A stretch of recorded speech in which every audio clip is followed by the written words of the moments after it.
verse 17, isuot nyo ang helmet ng kaligtasan.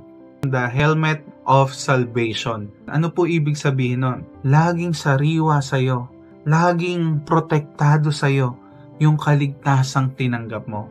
It's all about God's grace. It's all about Jesus. It's not about us, it's about Jesus. Kasi po sa labanan, kapag na-headshot ka, deads ka na.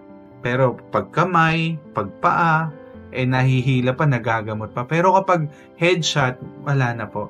Same thing, kapag tayo po'y naatake ni Satan sa ating ulo, sa ating isip about our salvation in Christ, then nananakaw po niya sa atin yung katotohanan. Kaya lagi mong sariwain sa isip mo, bakit ka ba nandito? Bakit ka ba naglilingkod? Bakit ka nagsisimba?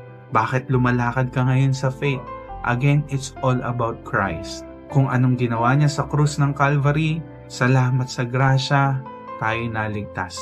At ang ating bunga, dahil tayo po'y nagpapatuloy sa grasyang ito, bunga nito, kabutihang loob. Take note, hindi siya kasama sa kaligtasan, kundi bunga lang ng kaligtasan.